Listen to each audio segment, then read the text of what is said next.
are comparatively more permissible, enabling participants to make changes in their payroll contribution amounts as daycare services utilized may change during the plan year. Certainly in this period of time during the pandemic, we are seeing a lot of changes to elections with the DCAP, and this is formidable. Excellent. Is there any reason why an employer could terminate the dependent care account benefit for their employees mid-year, like due to significant company layoffs or the pandemic, et cetera? Here's an example. The coronavirus has changed daycare needs for employers. So a significant number of employees to complete a qualifying event to drop DCA benefits. And now the plan does not meet the minimum requirement with the carrier to offer.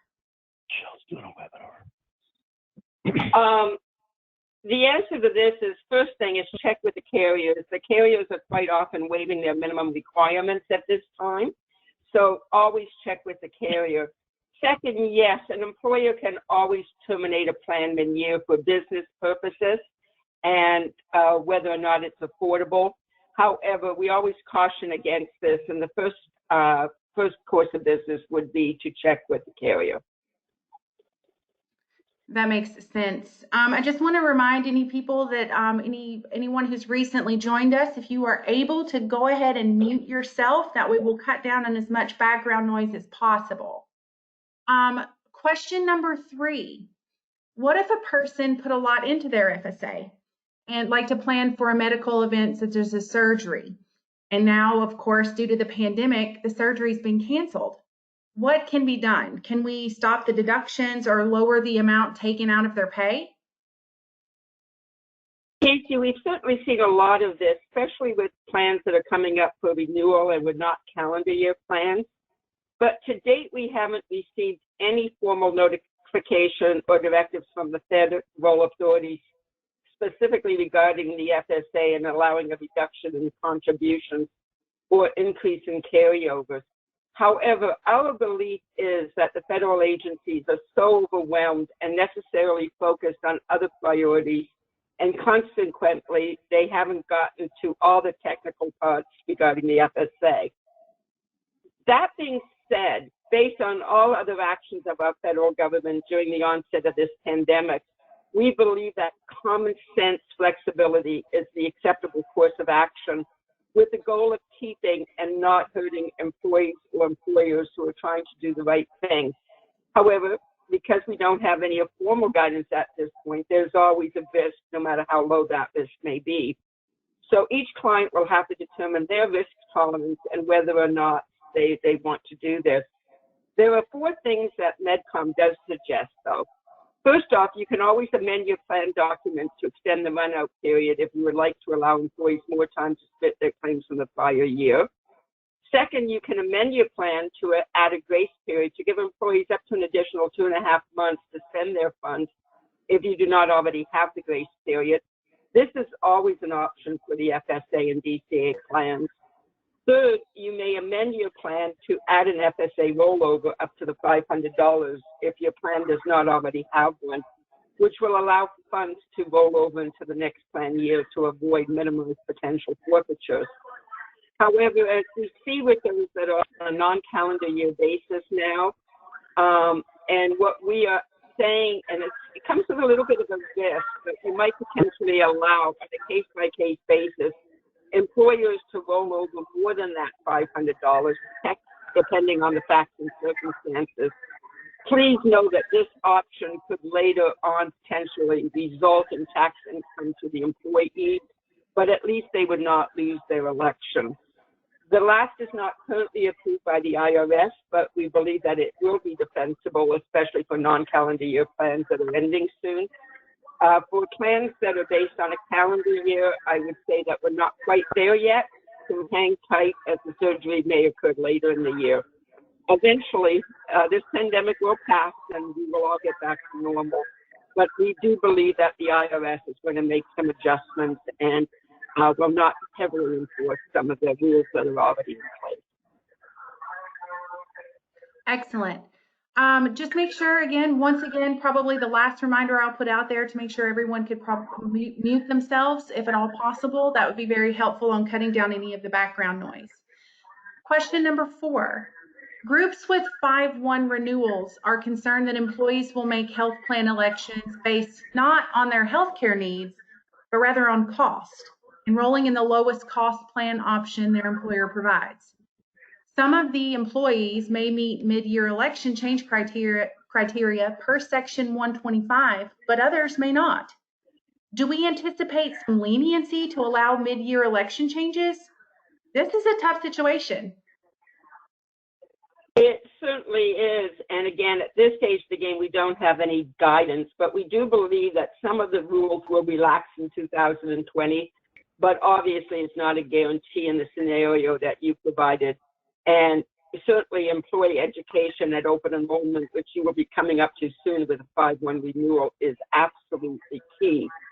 I would also ask the carriers if they would allow a buy-up if somebody shows a lower cost plan, because their support will absolutely also be critical in this kind of scenario moving on into the future. So we need to look at it from both ends. However, I can tell you that there is a belief that enforcement this year will be more lax. I can tell you that some insurance companies are banking on it and offering a new open enrollment period for employees that did not initially take the coverage earlier this year. They believe the rules will be changed. And, you know, they have strong lobbies, so maybe they know something that the rest of us don't at this point. To support this theory that there might be lax enforcement, I also saw a notice by CMS on their open door payment program. The open payment is a national disclosure program that promotes transparency in contracting between different financial relationships for manufacturing and group purchasing organizations. And basically what CMS said is that the reporting of this is due on March 31st, that they have absolutely no authority to extend this date. However, they did also say that they would exercise enforcement discretion. And I really like that term, that enforcement discretion. And I think that we're going to see down the road that the IRS and all the other federal agencies will be looking at enforcement discretion, especially when employers are trying to do the right thing for the employees, and it is in the public good. So while we don't have any actual guidance at this time, that is one of the things that I would consider. Thank you, Michelle. The new Families First Corona Act goes into effect on April 1st. Will employees who have been out of work prior to April 1st be due to any of the qualifying reasons be eligible for back pay, or will they only receive pay after April 1st? At this time, there's no guidance that would suggest the benefits under the new Family First Coronavirus Act is retroactive to those who are out prior to April 1st. This is where the employer's PTO or other accrued pay time off may come into effect. There is some indication, although it's not clear, that if an employee is already on furlough and on unpaid leave prior to April 1st, they may not be entitled to the sick day benefit. This does need clarification, and the law may be end up being broadly interpreted. So stay tuned. My guess and my theory is that even if they're considered furlough, they might still be considered eligible for this paid leave. But this is a debate raging now amongst the legal community, so stay tuned for further guidance on this. How does this, for the paid sick leave portion of the Family First Coronavirus Response Act, the DOL does conclude that all employers must pay up to 2 weeks where the employee is unable to work, because the employee is guaranteed pursuant to state, local, or federal law or other advice that they go off work. So we do believe that this is going to be mandated, but more clarification is required for those that go off prior to April 1st. If an employer wants to continue the health coverage for the employees, but does not want to subject themselves to the 2 weeks paid sick leave coming April 2nd, well, I would imagine that technically the only way to continue coverage is for the employee to be active on furlough. But I would also imagine this triggers the access to the 2 weeks paid sick leave, correct? Well, first off, the employer, if they have 1 to 499 employees, is asking for trouble if they are trying to get out of the 2 weeks paid sick leave for the employees who qualify. Employees qualify if they are quarantined pursuant to either federal, state, or local government order or advice, or the advice of a healthcare provider, or they are experiencing symptoms of the COVID-19 symptoms, or are seeking medical diagnosis. They are entitled to this 2-week notice. Employers now must also post the employee rights, and the DOL has now, as of yesterday, provided that model notice. So employees are going to also be aware of this. Now, one of the things that the DOL has also stated that employers will, in violation of the first 2 weeks paid sick time or unlawful termination provisions of the FFCRA Act, will be subject to the penalties and enforcements described in 16 and 17 of the Fair Labor Standards Practice Act. So I would be very, very careful before I make any hint that we don't want to pay this 2 weeks if the employee is between 100 and 499 employees and is subject to this act.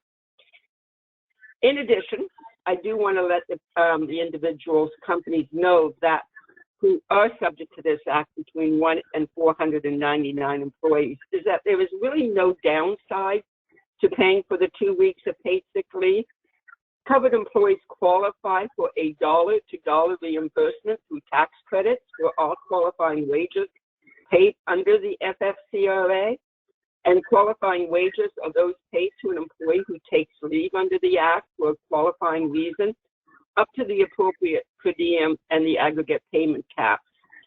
So again, I would be very hesitant for any employer who is mandated to pay sick leave to indicate that they don't want to pay it. And again, there's no real downside to paying it. If we offer the extension to April 30th for furloughed employees, do we have to amend the document, or has the government given that allowance? Again, the government has issued absolutely no guidance for any kind of extensions to the health plan or to whether or not eligible employees include furloughed employees. There's no guidance out there at this point. However, I would just apply common sense. Furloughed employees are still considered active employees by the insurance companies. I would just document what you're doing and why. I think that it would be sufficient without trying to amend all plan documents on a rush basis at this point. Plan administrators are usually given discretion in the plan documents already to administer the plan as they see fit. And I would use this cause and just document what you're doing and why. We are certainly in uncharted waters here, and I think that we do what we need to do, document what we're doing, and then worrying about the technicalities later on after the guidance becomes more clear. Thanks, Michelle. What if an employer is not required to continue coverage, but wants to continue it during a furlough, a layoff, or other leave of absence? I would certainly continue to offer the employees coverage during this period of time. The insurance carriers are also relaxing their rules for coverage and indicating that for the next 60 to 90 days, they will continue to cover employees as long as the premiums are paid. In light of this pandemic that we are going through, employers will have to determine how they get the premiums from the employees, or whether the employers will just pay it for this time being. But yes, the carriers are considering continuing the coverage, and I would recommend that all employers continue the coverage as well and not terminate it for those employees that they have laid off or on furlough. Okay, that makes sense. Michelle, can you take a moment to discuss how COBRA may work in relation to furloughs and temporary layoffs? COBRA does not really play a part in this at this point. And the reason being is since the insurance companies are carrying the coverage for furloughed or laid off employees anywhere from that 60 to 90 days, there's no real COBRA triggering event. The employees have not lost their coverage through plan design since the carriers are covering it. So up until the time that they actually lose coverage, it does not qualify for COBRA. And one of the good things about that, too, is it does keep the cost down just that little bit, because don't forget in COBRA, you can pay that 2% extra, and then you might also have to pay your TPA administrators for COBRA. So at this stage, the game, keep the coverage in force that the carriers are offering, and COBRA would not play a part in it or a role in it at that time, up until the time that there is an actual loss of coverage. Okay. We've just got a couple of minutes left. We're trying to kind of limit these so we don't go, because we could honestly talk for a really long time about the things that we are facing, the changes in the laws. I just want to go through a couple more questions. Okay. I'm sorry, if you could mute yourself, that would be really helpful so that we can tone out some of the background noise. For our last couple of questions here, Trump proposed to eliminate a payroll tax. Working hard, working to push up. Do we have any updates on that statement, Michelle? Will it be passed? Has it already been denied? And what was that? Was the one with Trump? I didn't hear it because of the background noise. So Trump proposed to eliminate that payroll tax a couple of weeks ago. Do we have any updates on that? Right. Congress did not seem to support this, so it's dead in the water as it was outlined by President Trump at this point. However, there is tax credit for employers between 1 to 499 who are required to pay under the Family First Coronavirus Response Act. And there appears to be a stimulus that was passed last night that I haven't had a chance to review. But what Trump was actually talking about was never considered by Congress. Okay. So we are going to go ahead and wrap things up for today. We still have questions that were submitted. Please know that we are going to answer that. That's why we are making these desktop discussions a reoccurring event. You can join us for our next one Tuesday morning next week, next Tuesday morning. It's March 31st at 10 a.m. Eastern Time. Please use the same call-in number and link to connect via your computer. And Michelle and I will both be here, and we will have questions to answer. In the meantime, if you think of other questions, please use the COVID-19 questions at medcombenefits.com email address to submit those questions, and we will happily answer those. We have recorded today's session, and we'll be sending it out to everyone who attended today. So we want to thank you so much for joining us, and please come back next Tuesday, March 31st at 10 a.m., and we will see you then. Thank you so much.